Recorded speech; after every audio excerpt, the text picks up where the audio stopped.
वडील, बाप, father figure ही जी personality ना, ही मला खूप खास वाटते. कारण ते जगामधलं एकमेव नातं आहे जिथं प्रत्येक मुलगी स्वतःला सेफ समजते. हेच ते नातं आहे जिथे किती वाईट वेळ असली तरी प्रत्येक मुलाला माहितीये आपल्याला तिकडून कायम ताकदच मिळणार आहे. वडील हा एक असा माणूस आहे ना, त्याला जगभरातल्या सगळ्या गोष्टी, सगळी सुखं मिळवायची आहेत.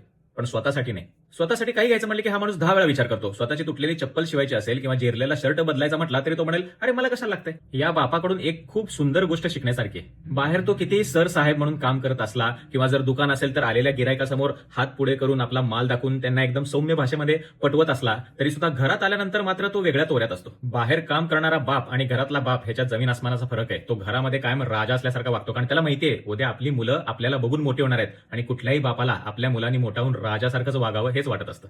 आज जो काही कॉन्फिडन्स तुमच्यामध्ये असेल किंवा जो काही ॲटिट्यूड तुम्ही कॅरी करत असाल ना, त्यामागे तुमच्या बापाची छवी नक्की असणार आहे हे लक्षात घ्या. तो एकमेव माणूस आहे जो मुलासोबत मुलीला सुद्धा जगाशी लढायची ताकद देतो आणि काही पण झालं तरी मुलांना, "अरे काय तू घाबरती, मी आहे ना तुझ्या पाठीशी, तुला वाटेल ते कर."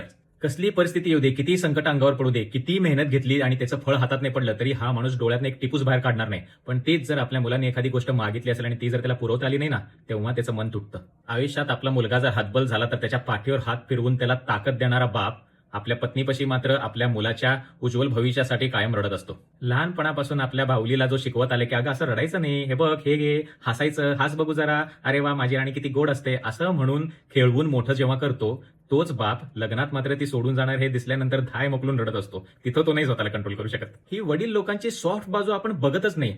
आई म्हटलं की त्या हाक मारताना जो सौम्यपणा येतो तेव्हा बाबा म्हणताना येत नाही. वडिलांबद्दल, बापाबद्दल कधी बोलायचं म्हटलं की एकदम ताठ आवाजातच का बोललं जातं. त्यांच्यातला तो परखडपणा तितकाच महत्वाचा आहे. पण ह्या सगळ्या त्यांच्या सॉफ्ट बाजू सुद्धा आपल्याला कळल्या पाहिजे. आई जशी मुलाला 9 महिने पोटात वाढवते ना, तेच 9 महिने तो बाप आई सकट आपल्या मुलाला आपल्या डोक्यात वाढवत असतो. त्याच्या उज्ज्वल भविष्याची तयारीला लागलेला असतो. आज फादर्स डे निमित्त एक गोष्ट लक्षात घ्या की तुमच्या वडिलांनी जे काही केलंय ते स्वतःसाठी कधीच केलेलं नाही. कायम तुमच्यासाठी केलेलं आहे. त्यामुळे मे बी तुम्हाला जी ड्रीम लाईफ हवी होती तशी त्यांनी तुम्हाला दिली नसेल. पण जेवढं त्यांना शक्य आहे, जसं जमेल ते सगळं त्यांनी तुमच्यासाठी करायचा प्रयत्न केलाय आणि आपल्या मुलांनी आपल्याला हे विचारणं की तुम्ही माझ्यासाठी केलंय काय, हा त्यांच्यासाठी सगळ्यात मोठा फेल्युअर दिवस असतो हे लक्षात घ्या. त्यामुळे कधी आपल्या बापाला किंवा वडिलांना हा प्रश्न विचारू नका की तुम्ही आमच्यासाठी केलंय काय. अशा कित्येक गोष्टी तुमच्यासाठी तुमच्या बापांनी केल्या असतील ज्या तुमच्या डोळ्यासमोर नाही झाल्या, त्या तो कधी तुम्हाला सांगणार नाही, जाणून पण देणार नाही आणि तुमच्या लक्षात आल्या म्हणून तुम्ही विचारायला गेलात तर कधी मान्यही करणार नाही. माझ्या आणि तुमच्या पॉवरफुल पण प्रेमळ वडिलांना माझ्याकडून आज फादर्स डेच्या खूप खूप शुभेच्छा. धन्यवाद.